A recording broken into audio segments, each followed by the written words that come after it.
All right, in this video, we're going to go into the next section, which is the ad set part of the ad. So after the campaign level, after you're done, you just click the blue button, continue. And now, if you remember from the main page, this is tab 2, the ad sets. This is where we'll go over audience, the people we're targeting, the location, age, and also where are we going to place our ads, and also our budget. So you might want to have, your notepad open. There's just going to be some little things that I'll share with you that you need to remember. Again, at the top, ad set name, I would put the address of it. Just remember. And now right here, let's say traffic. Here's where you're driving your traffic. We are driving it to a website, a landing page. Ignore the others. You'll have one that says dynamic creative. Always leave that off. You won't need to know that. Then you have other, just make sure that's left off. And then we're going to get to the audience section right here. So this is where we're really going to narrow down on people. Remember, you don't want to advertise to everyone. And you don't want to advertise to everyone in the United States. Like I'm in San Diego. This property I'm going to advertise is in downtown San Diego. I don't want it to advertise to all over US. I don't want it to advertise to everyone in California. And I don't even want to advertise this to everyone in San Diego. Because there's North County, San Diego, South County, East County. But see, people in East County and North County, they're not really the type of people who are going to move to a place in downtown. And this can be different in all different areas. I know in different demographics, different areas, different states, cities. It could be the same in New York, Miami, Arizona, Phoenix. You really only want to target people in areas that you know would most likely buy in the area that you're promoting a property. So if you can see right here, by default, under locations, it's put as everyone in this location and has the United States. Well, I'm going to go ahead and exit that, and I'm going to change it. You can put in a city, so I could put in San Diego, and it'll automatically put a radius around San Diego, 25-mile radius. The same thing works for, any other city. Even like Houston, Texas right here, put 25-mile radius around it, like 4.5 million people through Houston. Now, just remember this button right here says everyone in this location. That doesn't mean everyone who lives there. It's everyone who's in it. So it could be tourists, people just visiting, people just driving through. You always want to put people who live in this location. Sometimes you can leave it open if you want to get people visiting, but the likelihood of people who are visiting who are actually planning on buying is very, very small. And remember, we want your marketing dollars to stretch as far as possible and your ads to be placed in front of people who are most likely going to take action. So you can even do address. So I'm going to put the address of the condo that is for sale. Now again, it's showing 1.3 million people in this 10-mile radius. I am going to shorten that to a little bit. I'm going to go 6 miles. Just because I want the whole metro area and a little bit outside of the metro area. Because that's just simple driving distance to downtown. And these are the, I know my area. I know my demographics. So I know these are the type of people who would most likely be in downtown or want to move in downtown. Then when we come down to age, by default, it'll put 18 to 65 years old. Now, I know most of you guys, I've not met an 18-year-old who has bought a house.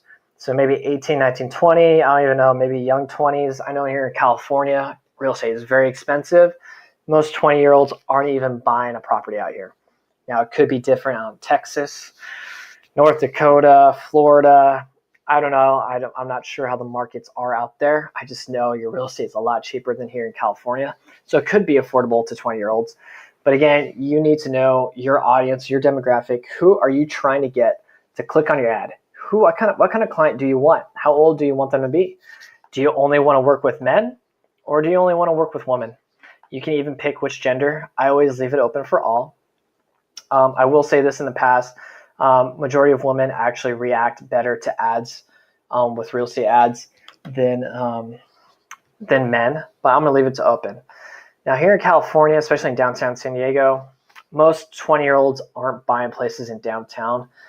So I'm going to put a minimum of 30, the age of 30. And I know 60-year-olds, they don't live in downtown. There's too much in downtown, too much hustle and bustle. even some 50-year-olds, because most 50-year-olds could be living a little bit by the beaches or suburb area. So I'm just going to put 30 to 50. It's a good age range for downtown San Diego, and the age range of people who actually buy in downtown or can afford a home in downtown. So I'm going to leave it as that. As you can see, our potential reach dropped right here, top right, dropped to 380,000 people. It's still too big, but it is just everyone in this location. But now we're going to target it, and we're going to narrow it down to people who are actually interested or have a history of looking at website or pages about real estate and buying real estate. So Facebook will give you suggestions about real estate, but I'm just going to show you and give you the interest that I know have worked in the past, that work for me and work for clients and work for everyone else. In the last year, Facebook has added more interest in the real estate industry. I haven't tested them all out. I know a lot of them are new, so I'm not sure how strong and accurate the data is, but I'm just going to show you the basics and what I use that will actually work for you. So these are just come to given. So we got Redfin, the hot one. And sometimes when you type in interest, it'll show you employers and then interest. Always use interest, never use employers, because this will put it in front of people who actually been employed by Redfin. I don't want to put my ad in front of those people, only if they're interested. And this will show and put the ad in front of people who have actually visited their website or followed the Facebook page or have clicked on anything that's Redfin related. And we got Zillow. See, now if you notice, there's two other ones. There's a Zillow Employers, which we don't want, and another interest, but it says Premier Agent. Premier Agent, that's for real estate agents and lenders, not for consumers, so I'm not going to click on that one. So we also got Trulia. Now I'd write these down just to keep them for future reference. Zillow, Trulia, we got homes.com. And I think that's it. Zillow, Trulia. And then once you start typing things in, you can hit the button suggestions. It'll give you some suggestions. Again, I'm just going to tell you the ones that I've used and tested, like Location Personal. This is a good one. Let's see here. I would stay away from any brokerage name. It's only targeting people who are interested in that. Consumers who are actually going to buy a property aren't going to be interested in, a brokerage. And then let's see here. I think that is it. We got homes.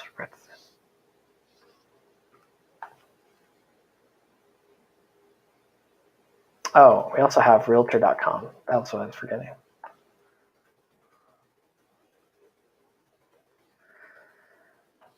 And realtor.com. And then right on the below, you also see, now there's a lot more suggestions, right? There's house hunting, first-time home buyer. This one I would actually put 2. That one's been here for a while. But there's a lot of other ones like pre-qual, mortgage loans, property finder, mortgage calculator. Now these are a lot of new interests Facebook has for sale by owner. So how well this data is, I'm not too sure. And there hasn't been a lot of tests or studies with it. Again, these ones that I picked have been in Facebook the longest. These have been around for years, these interests, and I know these are interests that have been proven to generate leads from. So right below that, we got exclude people and narrow people. You can actually exclude people who have an interest, but you can also narrow it down even further. So just a little trick, I'm just going to put engaged shoppers. And I know you're wondering why put engaged shoppers. Well, engaged shoppers and interest, Facebook tracks data. It tracks people's behaviors on and off Facebook. So I actually track people's purchases. Do they buy on Facebook? Do they click on ads that's selling a product and actually go to that website and buy the product? Because remember, people place their pixel on a bunch of different websites. And Facebook tracks all the data, tracks all the behaviors and interests people will have. So engaged shoppers is a very good interest to have because people who are under this category, engaged shoppers, they're the type of people who are actually going to click on an ad and go to an external website. So I want to target people who are not only interested in all these house hunting websites, but also people who are most likely going to click on an ad and kind of be interested in buying, or who have a history of clicking on ads that sell a service or product. So as you can see over to our right, audience size, our potential reach now dropped to 45,000 people. So that's how narrowed we got it to. So let's go scrolling on down. And now the next section is placements. By default, Facebook will put automatic placements, which they say is recommended. Now, however, I do not recommend all the placements Facebook recommends. So go ahead and click on Edit Placements. I'm going to tell you the best places to put your ad that's been proven time and time again. Now up here we got the Facebook. You'll even put your ads on Instagram, even their audience network, which is like external websites and apps that's part of Facebook. And then also the Facebook Messenger. I would stay away from Facebook Messenger. Facebook Messenger is very, very expensive for running ads. So go ahead and click on that checkbox. Audience network is third-party websites and apps. I would not advertise there, so go ahead and unclick that. Instagram, the majority of people on Instagram are millennials. So if you're trying to capture millennials and the property you're selling is in a budget for a millennial, then you can try Instagram. But this is in downtown. It's a more expensive property. And I know most millennials cannot afford this, so I'm not going to promote on Instagram. Now on Facebook, we got the different areas. We got the feeds, which is your normal feed when you're scrolling down. We got instant articles, right column, marketplace, and stories. I'm going to go ahead and click almost all of them off and just leave feeds. Feeds is the only one you have to actually leave on. Instant articles works great too, but right column doesn't work that well, especially for real estate. And marketplace and stories don't really work that well. For really real estate, feeds works the best. So we're going to keep scrolling on down. You do have the choice to pick which mobile devices. I'll leave it for all. You can even check mark only when connected to Wi-Fi. I'm going to uncheck it. The only time I check it, the only time I want my ad to be placed in front of people who are always connected to Wi-Fi is if it's with a video, a long video. That's because I want them to be able to watch the video. But if it's an any other ad, I would leave it on check. And now we have the budget. So I'm going to teach you two ways to do a budget. We have, if you click on the box, you got daily and lifetime. With daily, I recommend starting at $5 a day. You can increase it if you want. If you're getting more leads and you have more budget to spend, then increase it. But you're pretty much telling Facebook, okay, Facebook, spend $5 every single day. Once it hit $5, no more ads for the day until tomorrow. So it's a great way to start. If you want something that's easy, simple, go ahead and just do $5 for a daily budget. Now I'm going to show you a second way of how to do your budget. And when you click on it, you'll see lifetime budget. Click on that. With lifetime budget, you can set your ad to run between 2 dates. I can run it for 30 days, 60 days, 70 days, I think a year. I've never done that for a year, but I'm pretty sure you can. 3 days, 5 days, or whatnot. So why I'm going to show this example is if you're running an ad for an open house, let's say you just got a new listing on the market and you only want to run an ad for 7 days. Well, you want your marketing dollars to be best spent on the best people to see your ad, and you want your marketing dollars to stretch. So I like using lifetime budget, especially if I'm going to be running an ad for between 5 to 15 days. And so what I'll do is, so today is Monday, April 8th. Let's say I'm going to run my ad for 7 days. So it'll automatically do a 30 days, so you'll want to go back. So April 8th, April 15th, I'm going to run it for 7 days. Now by default, it'll put $350. Highly, highly, highly recommend to always double check this before you submit your ad so you're not charged a couple $100, and then you get you look at your bank statement and you're wondering why in the world did you spend $350? And this will definitely discourage you from using Facebook ads. So think about it. If I use the other way, which could be daily budget, I'm spending $5 a day. Well, if I do 7 days, that's $35. But with a lifetime budget, I'm going to do it for 7 days. I'm going to put $35. I know you're wondering, well, why in the world is it different than telling Facebook spend $5 a day for 7 days and telling Facebook spend $35 over the course of 7 days? I'm going to break it down for you right now. So the other one where you do a daily budget, I'm telling Facebook, spend $5 no matter what. So remember our target audience up here? We want Facebook to put our ads in front of the best people that meet this criteria, who are actually going to take action and go to our landing page and give us their information, their name, phone number, email for the property information. But what if those people, like say today's a Monday, I start writing my ad. Well, if tomorrow on Tuesday, a lot of my people in my criteria are on Facebook?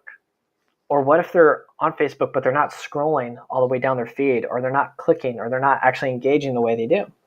Well, even if my perfect audience isn't on Facebook, Facebook is always going to find a way to spend my $5 and put my ad in front of anyone. And it'll always try its best to optimize and put the ad in front of the right people. But if the best people aren't on Facebook during that time, it'll just find the next best people to put my ad in front of that meet that criteria. So sometimes it can put my ad in front of people that might not be that interested, but it's going to spend $5 a day anyways. But when I do a lifetime budget of $35, that means I'm telling Facebook, look, between now and next Monday, just spend $35. I don't care what day, how much you spend. I don't care if you spend $5 today and only $2 tomorrow. I don't care if you spend $15 today and then the other $15 over the course of the next 6 days. I'm telling Facebook, look, whenever my perfect audience or my perfect client or opt-in is on Facebook, put my ad in front of them. So if a lot of people who are in my perfect audience are on Facebook today, and it costs more than $5 for my ad to be placed in front of them, Facebook will spend more than $5. It will spend the right amount of money to put my ad in front of them today.